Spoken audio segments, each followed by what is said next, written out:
En cuanto compré mi casa de 2 millones en la playa, mi hijo me llamó y dijo, prepara camas y comida para 8 personas. Nos quedamos 15 días. Llegamos en 30 minutos, viejo. Me reí en voz baja y planeé mi venganza. Antes de continuar con la historia, no olvides suscribirte y comentar desde dónde estás viendo este video. Estaba sentado en la terraza de mi casa nueva cuando sonó el teléfono. Era Diego, mi hijo de 32 años.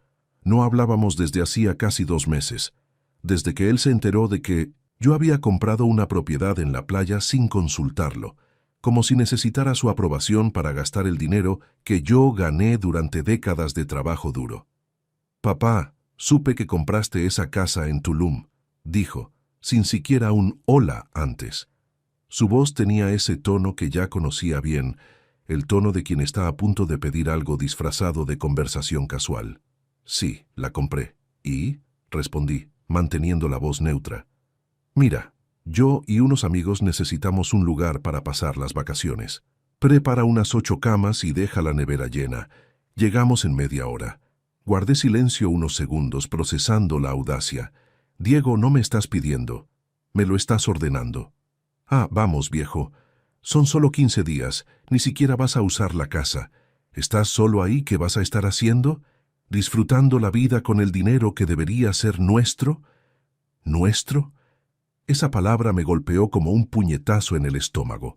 Nuestro, como si cada centavo que conquisté no hubiera sido fruto de mi sudor, de mis noches sin dormir, de mis sacrificios, como si él tuviera algún derecho sobre lo que construí.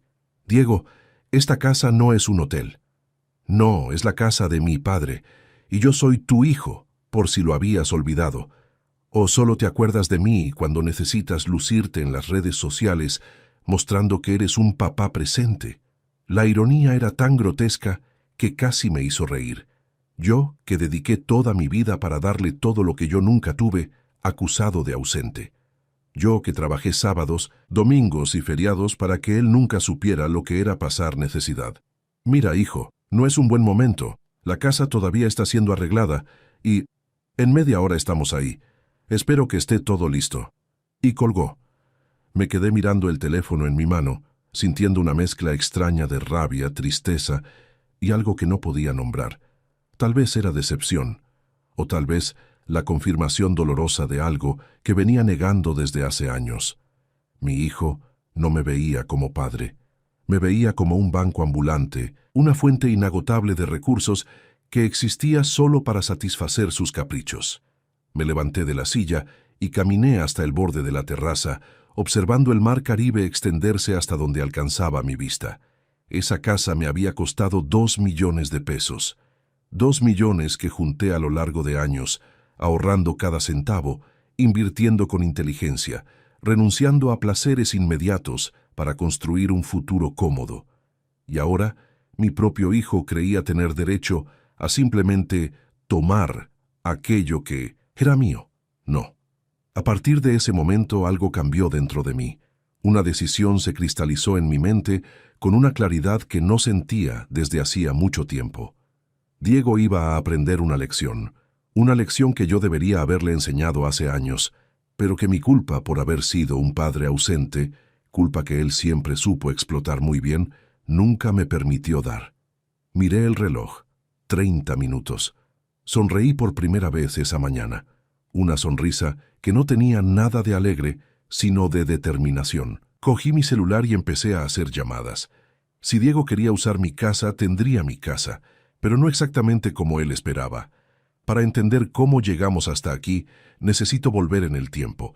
Necesito contar quién era antes de convertirme en el viejo que mi hijo creía poder y respetar. Nací en Oaxaca, en una casa de 2 cuartos donde vivíamos 7 personas. Mi padre era carpintero, mi madre cosía ropa para afuera. Aprendí desde muy pequeño que nada en la vida viene gratis. A los 10 años ya trabajaba ayudando a mi padre, cargando madera, lijando piezas, aprendiendo el oficio que algún día me sostendría. No tuve infancia en el sentido que los niños de hoy tienen. No tuve videojuegos, juguetes caros, ni vacaciones. Tuve trabajo, disciplina y la conciencia constante de que cada peso que entraba en casa debía estirarse al máximo. A los 18 años me mudé a la Ciudad de México con 500 pesos en el bolsillo y una maleta de cartón. Dormí en pensiones baratas, comí tortillas con sal durante meses, trabajé en 3 empleos al mismo tiempo. De día era ayudante en una carpintería, por la tarde hacía entregas en bicicleta, por la noche limpiaba oficinas. No me arrepiento de nada de eso. Aquellos años me enseñaron el verdadero valor del dinero y del esfuerzo. A los 24 años conocí a Leticia. Ella trabajaba como recepcionista en uno de los edificios que yo limpiaba. Era hermosa, inteligente y tenía una sonrisa que iluminaba los pasillos oscuros de aquel lugar. Nos enamoramos rápido, demasiado rápido tal vez. 6 meses después estaba embarazada. Nos casamos en una ceremonia sencilla con solo 10 invitados. Usamos los ahorros que tenía para alquilar un pequeño apartamento en Iztapalapa. No era mucho, pero era nuestro. Diego nació una noche de tormenta, en marzo de 1993. Cuando sostuve a ese bebé en mis brazos por primera vez, hice una promesa silenciosa. Mi hijo nunca pasaría las dificultades que yo pasé. Tendría oportunidades, tendría educación, tendría un futuro mejor, y cumplí esa promesa. Tal vez demasiado. Trabajé como un condenado. Abrí mi propio taller de muebles a los 28 años, invirtiendo cada centavo que logré reunir. Los primeros años apenas daban ganancias. Trabajaba 16 horas al día, 7 días a la semana. Leticia se quejaba de que nunca estaba en casa, de que Diego estaba creciendo sin padre, pero yo estaba construyendo un futuro. Estaba asegurando que mi hijo pudiera estudiar en buenas escuelas, tener ropa decente, no pasar vergüenza frente a sus compañeros. Poco a poco el negocio prosperó. Empecé a conseguir contratos más grandes, clientes más importantes. Nos expandimos hacia muebles a medida, diseño de interiores. A los 35 años ya tenía una empresa con 12 empleados y una reputación sólida en el mercado. Diego lo tenía todo. Estudió en colegios privados, tuvo clases de inglés, viajó al extranjero 2 veces antes de cumplir 15 años, algo que yo ni siquiera soñé, hacer hasta los 40. Le compré la mejor computadora, el mejor celular, pagaba todo sin cuestionar. ¿Y Leticia? Leticia me dejó cuando Diego tenía 12 años. Dijo que estaba cansada de vivir con un fantasma, que yo era solo un proveedor, no un esposo. Se llevó la mitad de lo que habíamos construido y salió de mi vida sin mirar atrás. Quedé destrozado, pero no podía darme el lujo de derrumbarme. Tenía un hijo que criar, así que tragué el dolor, aumenté aún más mi carga de trabajo y me aseguré de que a Diego no le faltara nada materialmente. Lo inscribí en una universidad cara a los 18 años. Le pagué su apartamento, su coche, su generosa mesada, todo para que pudiera concentrarse en los estudios, para que tuviera el futuro brillante que siempre soñé para él. Se graduó en Administración de Empresas. Fiesta de graduación costosa, llena de gente que apenas conocía. Fui solo, me senté al fondo y observé a mi hijo recibir el diploma. Estaba orgulloso. Realmente creía que todos esos años de sacrificio habían valido la pena. Pero después de la graduación, Diego no logró, o no quiso, mantener un empleo. Decía que los sueldos eran bajos, que las empresas no reconocían su valor, que merecía algo mejor. Seguí manteniéndolo, creyendo que era una fase temporal. A los 32 años mi hijo no había trabajado en serio ni un solo día en su vida. Y yo, tonto de mí, seguía pagando todo, fingiendo que no veía el desprecio crecer en sus ojos cada vez que nos encontrábamos. El desprecio no llegó de repente. Fue gradual, como una infección que empieza pequeña y se va extendiendo hasta contaminarlo todo. Las primeras señales fueron sutiles. Diego comenzó a cancelar nuestros almuerzos de domingo, siempre con excusas vagas, que estaba cansado, que tenía compromisos, que no se sentía bien. Cuando lograba verlo, pasaba más tiempo en el celular que conversando conmigo. Luego vinieron las peticiones. No, en realidad no eran peticiones, eran exigencias disfrazadas. Papá, necesito dinero para cambiar mi coche. El que me diste ya está pasado de moda. Necesito una laptop nueva. La mía está lenta. Voy a viajar con unos amigos. ¿Puedes depositarme 5,000 pesos? Nunca un por favor, nunca un gracias genuino. Solo la expectativa automática de que yo estaba ahí para servirle, para financiar su estilo de vida mientras buscaba mejores oportunidades. El tono cambió después de que vendí mi empresa. A los 63 años, decidí que era hora de detenerme. Había trabajado 45 años sin pausas reales. Estaba cansado. Mi cuerpo dolía, mi mente estaba agotada. Vendí el negocio por una buena cantidad. No era una fortuna, pero bastaba para vivir cómodamente el resto de mi vida. Cuando se lo conté a Diego, esperaba alguna reacción positiva. Tal vez un «felicidades, papá, te mereces descansar». En cambio, recibí esto. «¿Cuánto recibiste por la empresa?» Me sentí incómodo. «Eso es asunto mío, Diego». «¿Asunto tuyo? Soy tu hijo. Tengo derecho a saberlo. ¿O estás planeando despilfarrarlo todo y no dejarme nada?» Esas palabras me cortaron. No era la primera vez que insinuaba algo así, pero esta vez fue más directo, más cruel. ¿Dejarte algo? Diego, tienes 31 años. Deberías estar construyendo tu propia vida, no esperando que yo muera para recibir una herencia. Ah, sí, el mismo discurso de siempre. Cuando yo tenía tu edad, ya trabajaba desde hacía 20 años. Ya lo sé, papá. La diferencia es que tú creciste pobre y con complejo de inferioridad. Yo no. Aquello me dejó sin palabras. Había criado a un monstruo mimado, arrogante, que creía que el mundo le debía algo simplemente por existir. Pero me lo tragué. Siempre me lo tragaba, porque, en el fondo, una parte de mí todavía sentía culpa. Culpa por haber estado ausente durante su infancia. Culpa por haber elegido trabajar en lugar de estar presente en sus cumpleaños, en sus presentaciones escolares, en sus momentos importantes. Leticia siempre me lo echaba en cara y ahora Diego hacía lo mismo. Intenté acercarme. Lo invité a pasar un fin de semana conmigo en Cuernavaca. Aceptó, pero llevó a 3 amigos sin avisarme. Llenaron mi casa de desorden, se bebieron todas mis botellas de tequila caro, fumaron marihuana en el jardín y me trataron como si fuera un empleado. Cuando me quejé, Diego se rió. «Relájate, viejo, te estás poniendo amargado en la vejez». Viejo. Esa palabra empezó a aparecer con frecuencia. No, papá.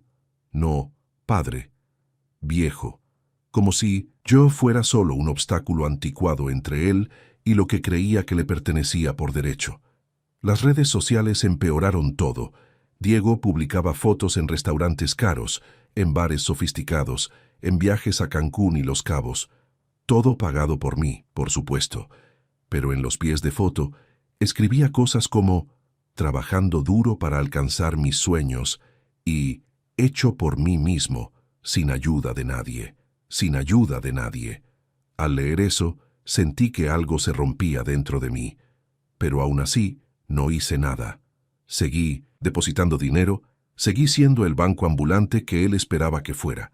Hasta que compré la casa en Tulum. La casa en Tulum fue mi regalo para mí mismo. 65 años de vida, 4 décadas de trabajo ininterrumpido, y nunca me había dado el lujo de tener algo verdaderamente mío. Algo que no fuera inversión, que no fuera para el futuro de nadie, que no fuera pensando en dejar herencia. Encontré la propiedad a través de un anuncio en línea. Era una casa de 3 habitaciones a apenas 200 metros de la playa, con una amplia terraza, jardín con palmeras y una vista espectacular del Caribe. El precio era elevado, 2 millones de pesos, pero yo tenía el dinero. Había ahorrado, invertido con inteligencia y por primera vez en mi vida decidí gastar en algo puramente para mi placer. Compré sin contarle a nadie.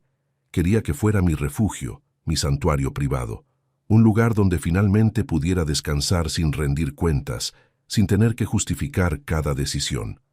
Pasé 2 semanas organizando todo. Compré muebles simples pero cómodos, decoré con cuadros de artistas locales, instalé una hamaca en la terraza donde podría pasar tardes enteras leyendo y escuchando el sonido del mar. Era perfecto. Hasta que Diego se enteró. No sé cómo lo supo, probablemente por algún conocido que me vio allí.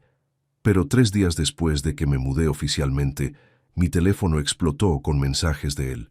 Supe que compraste una casa de 2 millones en Tulum. ¿2 millones? ¿Y a mí me reclamas cuando pido 5,000?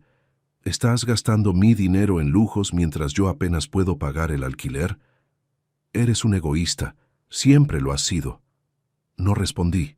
Estaba cansado de las acusaciones, del victimismo constante. Si pagaba su alquiler, lo que hacía desde hacía 3 años, se quejaría de que el departamento era pequeño. Si le compraba un apartamento, se quejaría de la ubicación. Nunca era suficiente. Pero la explosión de Diego no terminó en los mensajes. Llamó decenas de veces. Dejó audios largos, llenos de recriminaciones y amenazas veladas. Vas a morir solo, ¿sabías? Viejo egoísta y solitario. Cortaré relación contigo si sigues con esa actitud. Cortar relación. Como si hubiera alguna relación real que cortar. Hacía meses que no teníamos una conversación de verdad, una conexión genuina. Todo entre nosotros era transaccional. Él pedía, yo daba. Él reclamaba, yo me callaba. Entonces vino la llamada de aquella mañana, la llamada que lo cambió todo. Prepara 8 camas y deja la nevera llena. Llegamos en media hora. Ni pidió permiso, ni sugirió, informó. Y cuando intenté cuestionar, me lanzó a la cara todas las heridas que sabía que aún sangraban. Nunca estuviste presente en mi vida. Lo mínimo que puedes hacer ahora es dejarme usar esa casa que compraste con el dinero que debería ser mío. Dinero que debería ser suyo, como si yo hubiera robado algo que le pertenecía. Como si cada centavo no hubiera sido ganado con sangre, sudor y lágrimas. Como si él tuviera algún mérito aparte de haber nacido como mi hijo. Y después de la llamada, llegó la guinda del pastel, un mensaje en el grupo familiar, que incluía primos, tíos e incluso a Leticia. Gente, el viejo compró una mansión en Tulum y está siendo mezquino. Alguien puede hablar con él. Solo quiero pasar unos días con mis amigos, pero está siendo egoísta como siempre. Leí ese mensaje 3 veces, sintiendo la humillación quemar como ácido. Me estaba exponiendo públicamente, pintándome como el villano, movilizando a la familia en mi contra. Y funcionó. Mis hermanas comenzaron a llamarme. Antonio, deja que el chico disfrute un poco. No necesitas ser tan duro. Mi cuñado mandó un mensaje. Amigo, tienes dinero de sobra. ¿Cuál es el problema?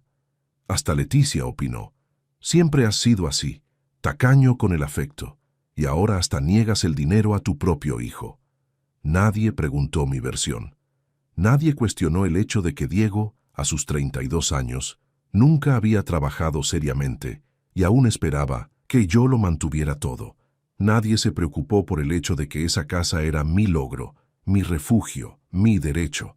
Yo era el villano de la historia, el padre egoísta que negaba las migajas a su hijo necesitado. Colgué el teléfono y me quedé sentado en la terraza, observando el mar. 30 minutos. Diego dijo que llegaría en 30 minutos con 7 amigos, esperando encontrar la casa preparada como un hotel 5 estrellas, con la nevera llena y camas arregladas. Me levanté de la silla. 30 minutos eran tiempo suficiente para preparar mi respuesta, y esta vez no sería una respuesta silenciosa. Me quedé parado en la terraza por unos instantes, observando las olas romper en la arena. El sonido del mar siempre me calmaba, pero en ese momento sentía algo diferente crecer dentro de mí.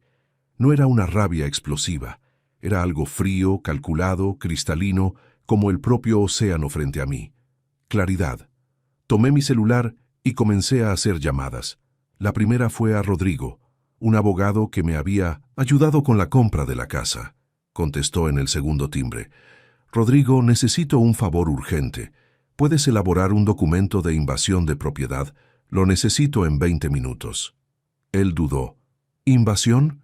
¿Qué está pasando, Antonio? Mi hijo viene aquí sin mi autorización, con 7 personas que no conozco. Quiero tener respaldo legal por si necesito desalojarlos de la propiedad. Entiendo. Prepararé algo básico y te lo envío por correo. Pero, Antonio, ¿estás seguro? Es tu hijo. Justamente por eso necesito hacerlo. Colgué antes de que pudiera argumentar.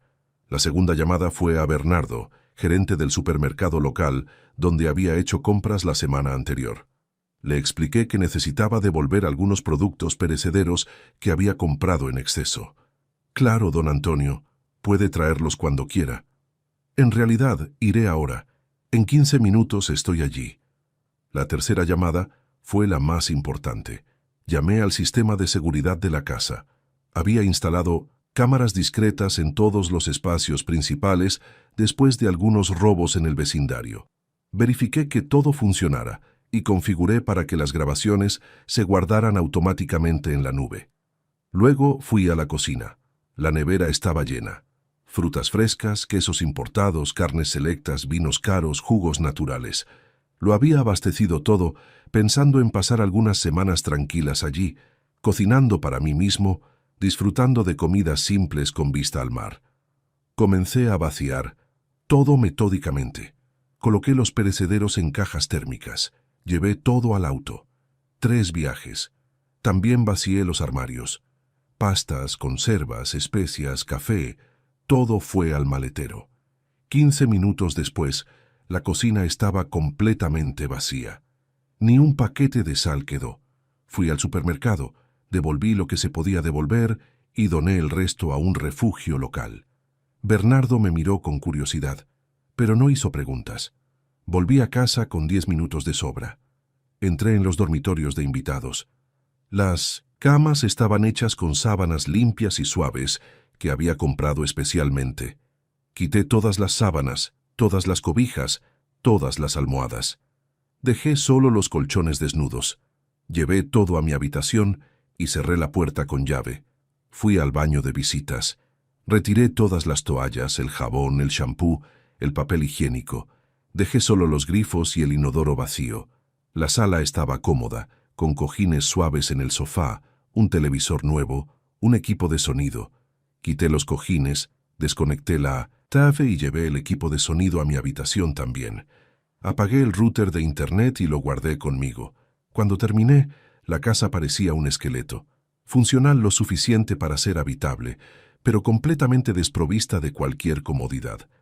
Era un refugio básico, nada más. Miré alrededor satisfecho con el resultado.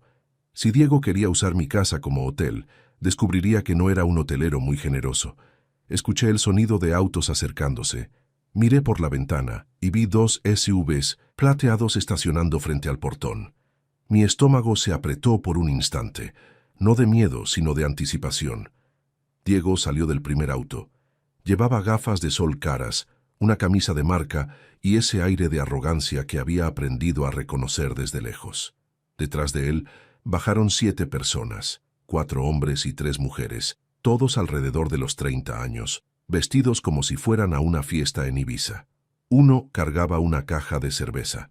Otra llevaba un altavoz portátil sobre el hombro. Claramente, planeaban convertir mi casa en un centro de fiestas. Diego no tocó la puerta, simplemente giró la manija, la había dejado abierta a propósito, y entró como si fuera el dueño del lugar. «¡Llegamos, viejo!», gritó, la voz resonando por la casa vacía. Yo estaba sentado en la silla de la terraza, observando el mar sin girarme. Escuché los pasos entrando, las voces excitadas de sus amigos comentando sobre la vista, el tamaño de la casa, lo increíble que sería pasar 2 semanas allí. Entonces vino el silencio. Un silencio confuso, pesado. «Papá, ¿dónde está la comida?». La voz de Diego había perdido la arrogancia, reemplazada por confusión genuina. Me levanté lentamente de la silla, me giré y caminé hacia la sala. Los 8 estaban parados en medio de la casa, mirando alrededor como náufragos que acaban de darse cuenta de que la isla está desierta. «¿La comida?», repetí con calma. «¿Qué comida? ¿No ibas a dejar la nevera llena? ¿Y las camas? ¿Por qué no hay sábanas? ¿Dónde? ¿Están las toallas?». Crucé los brazos manteniendo mi expresión neutra. «Ah, es que entendí mal. Dijiste que ibas a quedarte en mi casa. No dijiste que yo tenía que servirles». Uno de los amigos de Diego, un chico alto con barba hipster, se rió nerviosamente. «Oye, ¿qué broma es esta?». Lo ignoré completamente, manteniendo mi mirada fija en Diego. «La casa está a disposición. Pueden quedarse los 15 días que mencionaste, pero yo no soy empleado de nadie. Si quieren comer, compren comida. Si Quieren comodidad, traigan sus propias sábanas. Diego se puso rojo. Estás bromeando, ¿verdad? No puedes hacer esto. Sí puedo, es mi casa. Soy tu hijo. ¿Y yo soy tu banco? Repliqué, elevando la voz por primera vez. ¿Eso es lo que soy para ti, Diego? ¿Una fuente de dinero que puedes sacar cuando quieras, sin respeto, sin gratitud, sin la más mínima consideración? El silencio que siguió fue incómodo. Los amigos de Diego miraban al suelo, claramente incómodos. Una de las chicas susurró algo sobre quizá deberíamos irnos, pero Diego la silenció con un gesto brusco. «Me estás haciendo pasar vergüenza frente a mis amigos», dijo, la voz temblando de rabia contenida. «No», respondí con calma glacial. «Tú estás haciendo esto solo. Yo solo estoy estableciendo límites que debería haber establecido hace mucho tiempo». Diego no se fue. Eso habría exigido humildad, y él no tenía ninguna. En lugar de eso, él y sus amigos decidieron quedarse, como si aquello fuera un desafío, una guerra, de voluntades que él estaba decidido a ganar. «Está bien, viejo, nos quedamos, y nos vamos a divertir, con o sin tu ayuda», dijo, con la barbilla levantada en desafío. «Quédense a gusto», respondí, volviendo a mi habitación. Cerré la puerta con llave y me senté en la cama, escuchando los sonidos que venían del resto de la casa. Voces irritadas, discusiones sobre quién dormiría dónde, quejas por la falta de comodidades. A través de las cámaras de seguridad que podía ver desde mi celular, observé todo desarrollarse. Primero intentaron solucionar lo de la comida. Mandaron a 2 al supermercado más cercano. Volvieron 1 hora después con bolsas llenas de fideos instantáneos, snacks y refrescos. Claramente ninguno sabía cocinar ni planear comidas decentes. La primera noche fue un desastre. Sin sábanas ni mantas, intentaron dormir usando su propia ropa como cobija. Pero la noche en la playa se enfrió, algo que evidentemente no esperaban, y el viento que entraba por las ventanas convirtió los dormitorios en frigoríficos. Escuché tos, quejas, alguien estornudó varias veces. Por la cámara vi a Diego envuelto en una toalla de playa que había traído, temblando visiblemente. Podría haber sentido pena, pero no sentí nada. Sentí satisfacción. Al segundo día la situación empeoró. La caja de sonido que trajeron se quedó sin batería, y sin el router de internet no podían bajar música nueva, ver Netflix ni hacer absolutamente nada de lo que habían planeado. Uno de los chicos se quejó. «Esto está siendo un desastre. ¿Nos vamos?» Pero Diego, terco como siempre, se negó. «No, no le voy a dar ese gusto. Nos quedamos». Orgullo. Puro y destructivo orgullo. Al tercer día comenzaron las peleas. Sin entretenimiento, sin confort, conviviendo 24 horas al día en condiciones precarias, el barniz de la amistad empezó a agrietarse. Discusiones sobre quién terminó el agua, quién dejó la cocina sucia, quién ronca demasiado por la noche. Yo salía de mi cuarto de vez en cuando, siempre educado, siempre tranquilo. Preparaba mi desayuno, que tenía guardado en mi habitación. Lo tomaba en la terraza mientras leía un libro, completamente ajeno al caos que se desarrollaba a mi alrededor. Diego intentó confrontarme de nuevo al cuarto día. «¿Hasta cuándo vas a mantener esta tontería?» «¿Qué tontería?», pregunté inocente. «Estás en mi casa como querías. No te impido nada. Sabes exactamente lo que estás haciendo. Estás intentando humillarme». «No, Diego. Te estoy tratando exactamente como tú me tratas, con indiferencia y falta de respeto. La diferencia es que ahora estás del otro lado». Intentó argumentar, pero no tenía palabras. Por primera vez en la vida, mi hijo enfrentaba consecuencias reales por sus actos. Al quinto día, 3 de los amigos se fueron. Dijeron que tenían compromisos urgentes, pero la verdad era evidente. Ya no aguantaban más. Una de las chicas lloró antes de irse, diciendo que era el peor viaje de su vida. Diego quedó destrozado. No por la partida de los amigos, sino porque aquello representaba una derrota pública. Él les había prometido 2 semanas increíbles en la playa y estaba entregando un infierno de incomodidad. Los 4 que quedaron estaban visiblemente irritados. Las conversaciones eran tensas, las miradas hostiles. La casa, que debía ser un paraíso, se había convertido en una prisión. Al 6.º día, Diego llamó a la puerta de mi habitación. no con rabia, sino con cansancio. «Papá, ¿podemos hablar?» Abrí la puerta. Estaba ojeroso, con la barba sin afeitar y la postura encorvada. Parecía haber envejecido 10 años en una semana. «Habla». Mira, quizá exageré. ¿Vamos juntos al supermercado? Compramos cosas decentes. Yo pago». «No», respondí simplemente. «¿Cómo que no? No pediste permiso para venir, no agradeciste la hospitalidad, no mostraste ningún respeto. ¿Por qué debería facilitarte la vida ahora?» «Porque eres mi padre», explotó. «Y tú eres mi hijo», repuse. «Pero nunca te comportaste como tal. Te comportaste como un parásito. Y los parásitos no dictan las reglas del anfitrión». Se quedó en silencio, procesando mis palabras. Entonces algo cambió en su expresión. No era arrepentimiento, era rabia pura. «Te vas a arrepentir de esto. Voy a contarle a todo el mundo qué clase de persona eres». «Adelante», respondí con calma. «Pero antes de hacer eso, recuerda que tengo cámaras por toda la casa. Tengo grabaciones de todo. De que entraste sin permiso, del irrespeto, de las quejas. Si quieres convertir esto en una guerra pública, tengo munición de sobra». Eso lo paralizó. No sabía de las cámaras. ¿Me estás grabando? Estoy protegiendo mi propiedad y documentando todo, por si necesito pruebas legales. Vi el miedo pasar por sus ojos. Por primera vez, Diego se dio cuenta de que no estaba en control, que había subestimado por completo la situación. Le cerré la puerta en la cara. El 8º día, todos se fueron. No hubo despedidas, no hubo conversaciones. Simplemente recogieron sus cosas y se marcharon, dejando la casa en un estado deplorable, basura esparcida, platos sucios acumulados, marcas de bebidas en los muebles. Diego fue el último en salir. Se detuvo en la puerta, me miró fijamente por un largo momento, como si quisiera decir algo. Pero no dijo nada. Simplemente se fue cerrando la puerta con fuerza. Me quedé solo en la casa silenciosa. Pasé el resto del día limpiando, organizando, restaurando mi santuario. Mientras fregaba el suelo, lavaba los platos y quitaba las manchas, sentía algo extraño. No era tristeza, era alivio, como si un peso enorme se hubiera levantado de mis hombros. 2 días después, recibí un mensaje de Diego. Era largo, lleno de acusaciones, de victimismo, intentando hacerme sentir culpable. Decía que yo era un padre horrible, que había arruinado su vida y que nunca me perdonaría.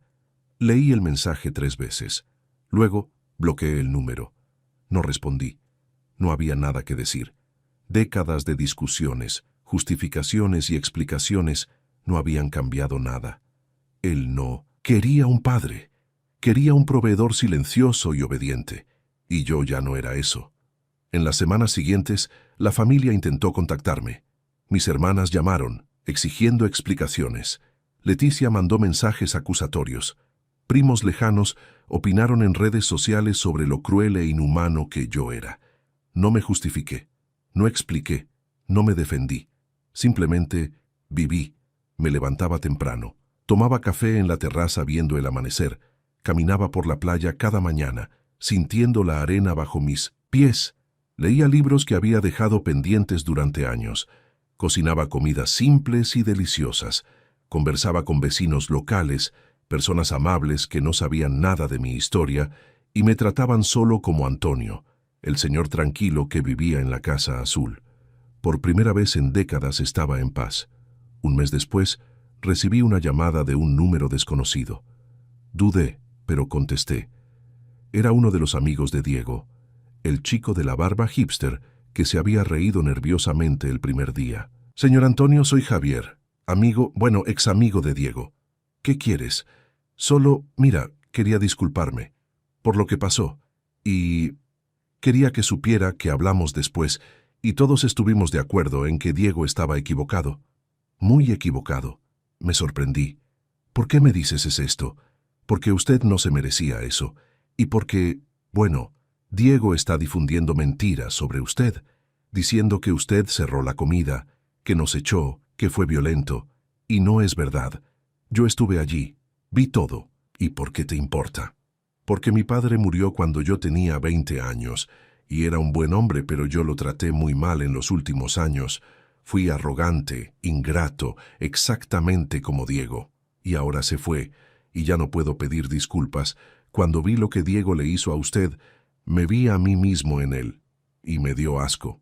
Tragué saliva, emocionado por la honestidad cruda de aquel joven. Gracias por llamar, Javier. Significa mucho. Usted hizo lo correcto.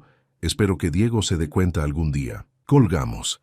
Me senté en la terraza mirando el horizonte, pensando en las palabras de Javier. Diego podría darse cuenta, o podría no darse cuenta.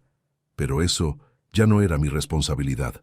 Había pasado 65 años viviendo para los demás, trabajando para los demás, sacrificando mi propia felicidad por el futuro de los demás. Ahora, finalmente, estaba viviendo para mí. 3 meses después, en mi cumpleaños número 66, organicé una pequeña fiesta en la casa.